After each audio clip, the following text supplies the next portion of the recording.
Job teacher টিভির পক্ষ থেকে সম্মানিত ভিউয়ার্স ভাই ও বোনদের জানাই আন্তরিক শুভেচ্ছা অভিনন্দন। আপনাদের সাথে আমি রয়েছি মোহাম্মদ রাশেদ মোশাররফ, শিক্ষক নিবন্ধনধারী কারিগরি শিক্ষা ও trade instructor, Itna Nurpur DD মাদ্রাসা, ইটনা কিশোরগঞ্জ।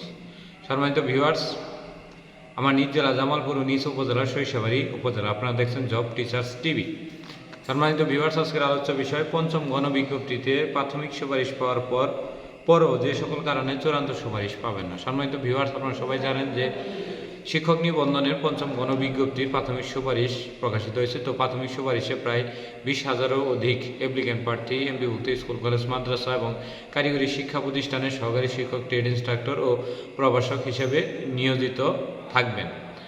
তো এই 20,000-এরও অধিক প্রার্থীর জন্য একটি নির্দিষ্ট নিয়ম রয়েছে যে এই পাশ করার পরে অনেক প্রার্থী রয়েছেন যারা ভুলে সামাজিক বিজ্ঞানে আবেদন করেছেন, আসলে উনি অনার্স করেছেন বাংলা বিষয়ে।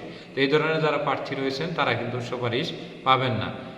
তো এরকম 18তম শিক্ষক নিবন্ধনেও লিখিত পর্যায়ে একজন প্রার্থী, গীতারানী নাম, উনিও অন্য একটি সাবজেক্টে পাশ না করে উনি হয়তো ইসলাম শিক্ষা বা ইসলামের বা হাদিস বিষয়ে কোনো একটি পদে আবেদন করেছেন।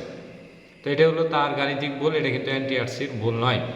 তো এই বিষয়টিও দেখতে হবে যে সব বিষয়ে কিন্তু সবাই যে প্রাথমিক সুপারিশ পেলে যে সবাই চূড়ান্ত সুপারিশ পাবে, বিষয়টি এমন নয়। এটি হলো একটি কারণ। 2 নম্বর কারণটি হলো যে আপনার সকল শিক্ষাগত যোগ্যতার সনদ যদি তৃতীয় বিভাগ থাকে এবং কোনোটি যদি দ্বিতীয় বিভাগ না থাকে, সবগুলো যদি তৃতীয় বিভাগ থাকে, তাহলে আপনি শিক্ষক নিবন্ধনের চূড়ান্ত পর্যায়ে যেয়ে আপনি সুপারিশপ্রাপ্ত হবেন না। অর্থাৎ শিক্ষক নিবন্ধনে যে কোনো একটি তৃতীয় বিভাগ গ্রহণযোগ্য হবে। যেমন আপনার এসএসসি দ্বিতীয় বিভাগ, ইন্টার দ্বিতীয় বিভাগ, এই ক্ষেত্রে যদি অনার্স তৃতীয় বিভাগ থাকে সেক্ষেত্রে চলবে। অথবা আপনি ডিপ্লোমা ইন ইঞ্জিনিয়ারিং পাস করে ট্রেড ইনস্ট্রাক্টর, ধরেন আপনার এসএসসি সনদ তৃতীয় বিভাগ, তো আপনার ডিপ্লোমা গিয়ে আপনি দ্বিতীয় বিভাগ পেয়েছেন তাহলে চলবে। কিন্তু ডিপ্লোমাতেও তৃতীয় বিভাগ, এসএসসিও তৃতীয় বিভাগ, সেক্ষেত্রে আপনি চূড়ান্ত সুপারিশ পাবেন না। 2 হলো আপনি যদি এই সত্যায়িত করে কাগজপাতিগুলো যদি এনটিআরসির অফিসে না পাঠান, তাহলে আপনার চূড়ান্ত সুপারিশ আপনাকে করবে না।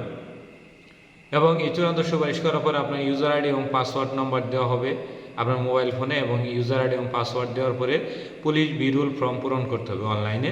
এই বিরুল ফর্ম পূরণে যদি কোনো ধরনের বড় ভুল পরিলক্ষিত হয়, তাহলে কিন্তু আপনার সুপারিশ বাতিল বলে গণ্য হবে। তাই পুলিশ ভেরিফিকেশন বা বিরুল ফর্ম পূরণে একজন দক্ষ কম্পিউটার অপারেটরের সহায়তা নেবেন। এবং কি আপনার উপজেলায়, প্রত্যেকটি উপজেলায় 1-2 করে দক্ষ প্রাথমিক বিদ্যালয়ের আবেদন এবং অনলাইন আবেদন সহ শিক্ষক নিবন্ধনের আবেদনের এক্সপার্ট রয়েছেন, তাদের সাথে অবশ্যই যোগাযোগ করবেন। নতুন কোনো লোক দিয়ে পুলিশ বিরুল ফর্ম পূরণ করতে যাবেন না 200 টাকা কমের জন্যে। তো সম্মানিত ভিউয়ার্স, এটি আরেকটি কারণ হলো যে আপনি বিরুল ফর্ম পূরণ করার পরে যদি বিরুল ফর্ম পূরণে কোনো ধরনের ভুল হওয়ার পরে আপনাকে নোটিশ দেওয়া হবে। এই নোটিশ দেওয়ার পরে এই নোটিশের তারিখ অনুযায়ী যদি আপনি এনটিআরসি অফিসে গিয়ে সেই কাগজগুলো জমা দিয়ে না আসেন, তো সেক্ষেত্রে কিন্তু আপনার চূড়ান্ত সুপারিশে আপনি বাতিল বলে গণ্য হবেন। শিক্ষক নিবন্ধনে আরেকটি সমস্যা রয়েছে, সেটি হলো যে প্রাপ্যতা। অর্থাৎ আপনি যে পদে আবেদন করেছেন ওই প্রাপ্যতা অনুযায়ী আপনার শিক্ষাগত যোগ্যতা যদি কোনো ক্ষেত্রে একটু কম থাকে, কিংবা ওই প্রাপ্যতা অনুযায়ী ওনারা যা চাইছে সেই বিষয়গুলো আপনি ওই কাগজে উপস্থাপন করেনি, সেক্ষেত্রেও আপনাকে কিন্তু বাতিল বলে গণ্য করা হবে। আরেকটি বিষয় আমি আপনাদের বলে দিই, যাদের বয়স 35+, অর্থাৎ আবেদন করার সময় তথ্য গোপন করে বয়স লুকিয়ে আবেদন করেছেন, তাদের শিক্ষক নিবন্ধন সনদ বাতিল বলে গণ্য হবে।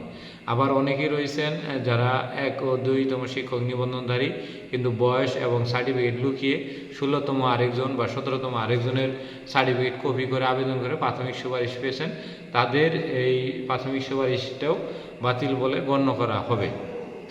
সামগ্রিকভাবে আমি যে বিষয়গুলো বললাম সেগুলো হবে। এর বাহিরে যদি কোনো প্রার্থী, অর্থাৎ আপনি বাংলাদেশের কোনো স্থায়ী নাগরিক না, কিন্তু আপনি শিক্ষক নিবন্ধনে অংশগ্রহণ করে পাশ করেছেন, সেই ক্ষেত্রে আপনাকে কিন্তু চূড়ান্ত সুপারিশে বাতিল বলে গণ্য করা হবে।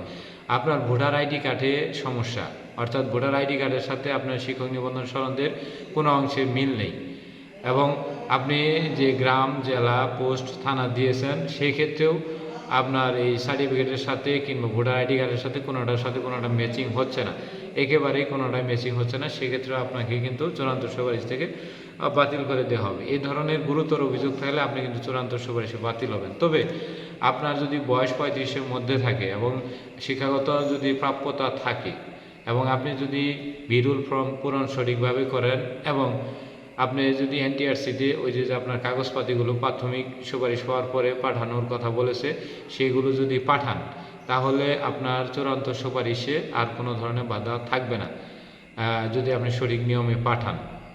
তবে যদি প্রাপ্যতা, শিক্ষাগত যোগ্যতা, প্রাপ্যতা ঘাটতি থাকে এবং ডিভিশনের ক্ষেত্রে ঘাটতি থাকে, তাহলে সেটা কোনো মতেই পূরণযোগ্য হবে না এবং এটা বাতিল বলে গণ্য হবে। এই হলো পঞ্চম গণবিজ্ঞপ্তির প্রাথমিক সুপারিশ পাওয়ার পরেও যে সকল কারণে আপনি চূড়ান্ত সুপারিশ পাবেন না, এগুলো হলো মূলত মূল কারণ। এই কারণগুলো আপনারা অনুসন্ধান করবেন এবং এই কারণগুলো থেকে অ্যাভয়েড করে চলে সঠিকভাবে আবেদন প্রক্রিয়া করবেন। আশা করি আপনার চূড়ান্ত সুপারিশে কোনো ধরনের বাধা থাকবে না। ধন্যবাদ সবাইকে, সবাই ভালো থাকবেন।